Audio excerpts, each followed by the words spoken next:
দর্শক, সংবাদপত্রে বাংলাদেশ অনুষ্ঠান থেকে আমি রেজানুর রহমান আপনাদেরকে স্বাগত জানাচ্ছি। বিভিন্ন জাতীয় দৈনিকে প্রকাশিত খবরের বিশ্লেষণ নিয়ে আমাদের আজকের এই অনুষ্ঠানে অতিথি হিসাবে উপস্থিত আছেন ডিবিসি টেলিভিশনের চেয়ারম্যান, ডেইলি অবজারভারের সম্পাদক, বিশিষ্ট সাংবাদিক ইকবাল সোবহান চৌধুরী। স্বাগত আপনাকে অনুষ্ঠানে। পত্রপত্রিকায় প্রকাশিত কয়েকটা গুরুত্বপূর্ণ শিরোনাম আমি আপনাকে পড়ে শোনাই, তারপর আমরা আলোচনায় যেতে চাই। প্রথম আলো, ঢাকা মেডিকেলে প্রধানমন্ত্রী আহতদের যথাযথ চিকিৎসার আশ্বাস, এলাকা ভাগ করে ব্লক রেড, দলের দুর্বলতা প্রকাশ্যে পাল্টাপাল্টি দোষারোপ আওয়ামী লীগ। দৈনিক যুগান্তর, রাজস্ব আদায়ে 5 চ্যালেঞ্জ, আহত সবার চিকিৎসা ও রোজগারের ব্যবস্থা হবে, ঢামেক হাসপাতাল গিয়ে প্রধানমন্ত্রী। দৈনিক সমকাল, সংঘাত প্রাণহানির দায় কার, আহতদের চিকিৎসার জন্য যা যা দরকার করবে সরকার। কালের কণ্ঠের শিরোনাম, শিক্ষার্থীদের রাজাকার বলিনি, ক্ষতিগ্রস্ত বিটিভি ভবন ও আহতদের দেখতে ঢাকা মেডিকেলে প্রধানমন্ত্রী। বাংলাদেশ প্রতিদিনের শিরোনাম, তাণ্ডবে এলাকায় ছিলেন না এমপি মন্ত্রীরা, ঢাকা মেডিকেলে আহতদের পাশে প্রধানমন্ত্রী। মানবজমিনের শিরোনাম, শিক্ষার্থীদের রাজাকার বলিনি, মাননীয় প্রধানমন্ত্রী বলেছেন, বাবাকে দেয়া কথা রাখতে পারেনি ইমতিয়াজ। খবরের কাগজের শিরোনাম, নাশকতার পৈশাচিক চিত্র, উদ্বোধনের আগে প্যারিসে অস্বস্তি, প্যারিস অলিম্পিক। সময়ের আলো, ঘুণ ধরেছে আওয়ামী লীগে, প্রধানমন্ত্রী বলেছেন অপরাধীদের খুঁজে বের করে বিচারের মুখোমুখি করুন। জায়জা দিন কাঠগড়ায় আওয়ামী লীগ।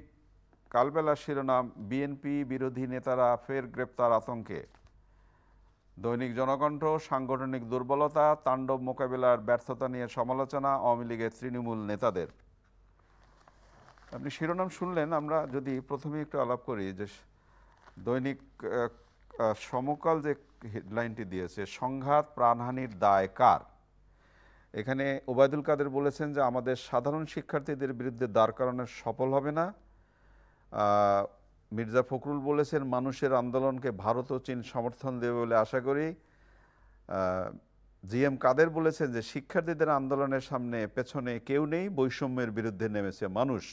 তাহলে এই সংঘাত প্রাণহানির দায় কার? ধন্যবাদ আপনাকে। প্রথম প্রশ্ন হলো যে সংঘাত কারো কাম্য নয়। জি। খুঁজে বের করবেন এখন দায় কার। জি।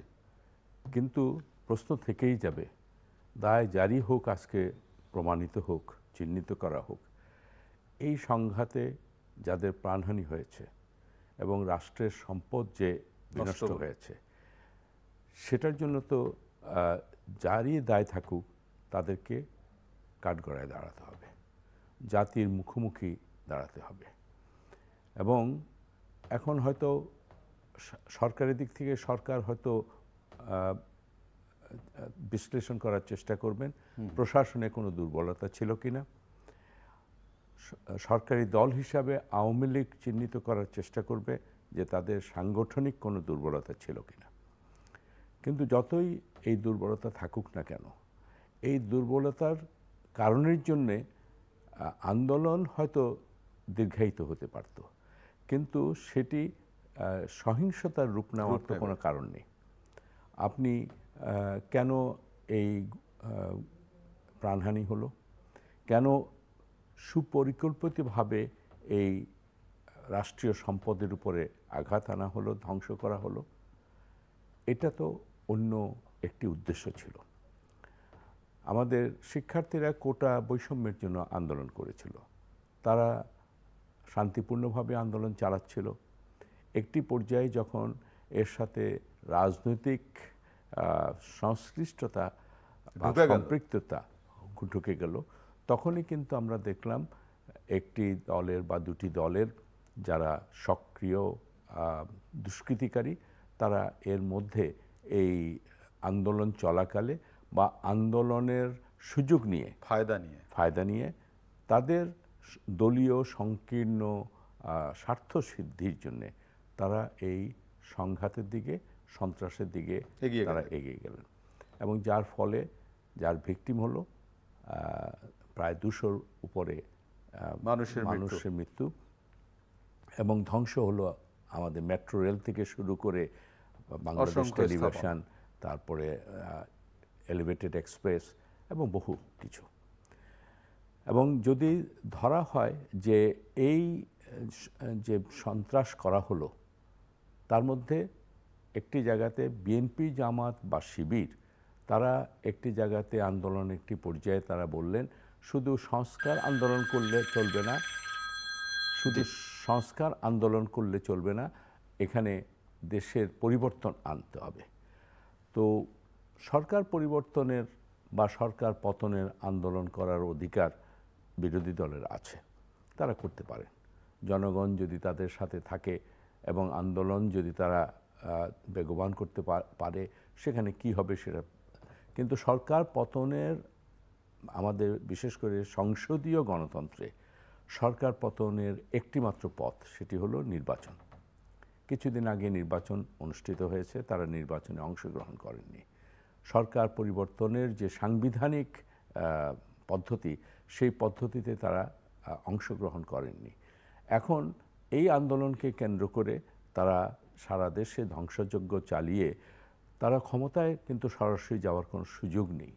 তারা কি চেয়েছিলেন যে এই নৈরাজ্যের মধ্য দিয়ে অসাংবিধানিক কোনো শক্তি ক্ষমতা অধিগ্রহণ করুক, তাদের পথকে সুগম করার জন্য কি তারা এই সহিংসতার রূপ অংশগ্রহণ করেছেন? এবং দেখুন যে সুপরিকল্পিতভাবে তারা কয়েকটি রাষ্ট্রীয় যে প্রতিষ্ঠান সেখানে আঘাত এনেছে, যেমন বাংলাদেশ টেলিভিশন। বাংলাদেশ টেলিভিশন কিন্তু সরকারের নয়, বাংলাদেশ টেলিভিশন জনগণের, মানে রাষ্ট্রের। মেট্রো রেল, যে মেট্রো রেল লক্ষ লক্ষ মানুষকে স্বস্তি দিয়েছে, প্রতিদিন লক্ষ মানুষ এই চলাচল করতে, আড়াই ঘন্টার রাস্তা 30 মিনিটে যাচ্ছিল এবং মানুষ এর উপকারটা মানুষ কিন্তু ধীরে ধীরে তারা কিন্তু উপলব্ধি করছিল। সেই মেট্রো রেলকে কেন জানানো হলো? সরকার পতনের আন্দোলন তো মেট্রো রেল জ্বালিয়ে দেয়া নয়। আপনি ডেটা সেন্টার আপনি পুড়িয়ে দিলেন, সারা বিশ্ব থেকে আমরা, সাইবার ওয়ার্ল্ড থেকে আমরা বিচ্ছিন্ন হয়ে গেলাম বাংলাদেশ। এবং এই ক্ষয়ক্ষতির যে পরিমাণ অঙ্কের দিক থেকে যদি করা হয় সেটি একটি জিনিস, আবার পাশাপাশি দেখা যাবে যে এই ক্ষয়ক্ষতির কারণের জন্য দুর্ভোগ যেটি সৃষ্টি হয়েছে পরবর্তীতে, যারা হতাহত হয়েছে সেই পরিবারের যে ক্ষয়ক্ষতি, আর যেসব প্রতিষ্ঠানের ক্ষতি হয়েছে সেগুলোর ক্ষয়ক্ষতি, এবং পাশাপাশি এই অস্থিরতার মধ্যে, এই নৈরাজ্যের মধ্যে সারা দেশের জনমানুষ, খেটে খাওয়া মানুষ, তারা কিন্তু দুর্ভোগের শিকার হয়েছে। আমাদের কোভিড আমরা উত্তরণ করে দেশ আবার ঘুরে দাঁড়াচ্ছিল অর্থনৈতিকভাবে, সেখানে আবার নতুন করে আমাদের গার্মেন্টস শিল্পের এখানে অস্থিরতা হয়েছে, আমাদের ব্যবসা বাণিজ্যের ক্ষতি হয়েছে। এর দায় কে নেবে? এর দায় অবশ্যই যারা এই সহিংসতা করেছে তাদেরকে নিতে হবে। এবং আমাদের সরকারের কাছে আমাদের দাবি, বিশেষ করে প্রধানমন্ত্রীর কাছে আমাদের জনগণের পক্ষ থেকে দাবি, সেটি হলো যে এই সহিংসতা যারা করেছে তাদেরকে কঠোর হস্তে দমন করতে হবে, শুধু আজকে নয়, আগামী দিনেও। কারণ আমি মনে করি যারা এই কাজটি করেছেন তাদের আরও পরিকল্পনা আছে। সাধারণত যারা অপরাধ চক্র, তারা যে কোনো অপরাধ বসে থাকে না, তাদের হয়তো প্ল্যান এ থাকে, তারপর বি থাকে, সি থাকে। প্ল্যান এতে হয়তো তারা পুরোপুরি সফল হয়নি, আংশিক সফলতা তারা পেয়েছে ধ্বংস করে। এখন তারা হয়তো বি খুঁজবে বা সি খুঁজবে, প্রথমে বিতে যাবে, তারপর সিতে যাবে। আমি মনে করি প্রশাসনকে, সরকারকে এই বি কি হতে পারে তাদের, সেটা সতর্কতার সাথে বের করা দরকার, এবং তারা যেন না যেতে পারে, তারা যেন আর নতুন করে সহিংসতা তৈরি না করতে পারে, সেদিকে যেতে হবে। আজকের একটি পত্রিকাতে আমি বিবৃতি দেখলাম যে মির্জা ফখরুল সাহেব বিএনপির, তিনি বলেছেন সেনাবাহিনী প্রত্যাহার করতে হবে। তাকে যদি প্রশ্ন করা হয় যে এই ধ্বংসযজ্ঞের মধ্যে সেনাবাহিনী মোতায়েন এবং সীমিতভাবে কারফিউ বলবৎ করার কারণের জন্য কিন্তু জনগণে স্বস্তি ফিরে এসছে এবং শান্তি প্রতিষ্ঠা হচ্ছে, দেশ আস্তে আস্তে স্বাভাবিকভাবে যাচ্ছে। তো সেনাবাহিনী তো কোনো মানুষ হত্যা করেনি, সেনাবাহিনী তো কোনো ধ্বংসযজ্ঞ করেনি, বরং সেনাবাহিনী নামানোর কারণের জন্যে স্বস্তি এসেছে, মানুষ আস্থা ফিরে পেয়েছে। তাদেরকে উড্র করার মানে কি আপনাদেরকে আবার সুযোগ করে দেওয়া, আবার সেই ধ্বংসযজ্ঞ করার জন্য? তাই আমি মনে করি রাজনীতি যারা করেন, ক্ষমতার রাজনীতি তারা করতে পারেন, ক্ষমতায় যাওয়া না যাওয়া জনগণের ইচ্ছা অনিচ্ছার উপরে নির্ভর করবে। কিন্তু দেশকে জ্বালিয়ে দিয়ে কারো ক্ষমতায় যাওয়ার যদি অভিপ্রায় থাকে, অভিলাষ থাকে, সেখানে কিন্তু জনগণ তাদের বিরুদ্ধে এবং দেশের আইন তাদের বিরুদ্ধে কিন্তু দাঁড়াবে। অনেক ধন্যবাদ। আমরা একেবারে অনুষ্ঠানের শেষের দিকে টিআইবির একটি বিশ্লেষণ দেখলাম, দাবি আদায়ের শান্তিপূর্ণ আন্দোলন অপরাধ নয়, কেউ তো সেটা বলে না, কিন্তু দাবি আদায়ের নামে যে কাজটি হলো আপনি এতক্ষণ যেটা বললেন সেটা তো সমর্থনযোগ্য না। না, প্রশ্ন হলো যেমন ধরুন আমাদের শিক্ষার্থীরা কোটা সংস্কারের জন্য করেছে, তাদের মধ্যে বৈষম্যের শিকার হয়ে ক্ষুব্ধ হয়ে তারা রাস্তায় নেমেছে। শিক্ষার্থীরা তো কিন্তু তারা নিজেরাই বলেছে, তাদের সমন্বয়করা বলেছে এই ধ্বংসযজ্ঞের সাথে তাদের না, এই সহিংসতার সাথে তাদের কোনো সম্পৃক্ততা নেই।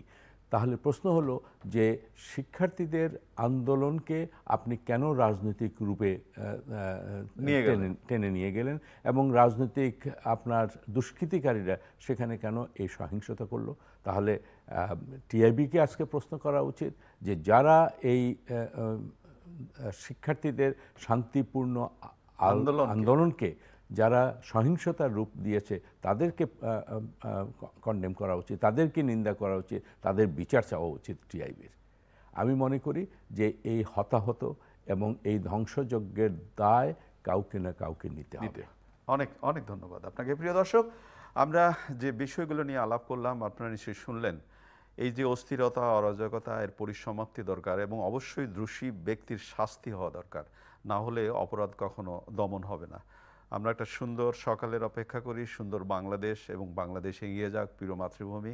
অনেক শুভকামনা সবার জন্য। ভালো থাকবেন। খোদা হাফেজ।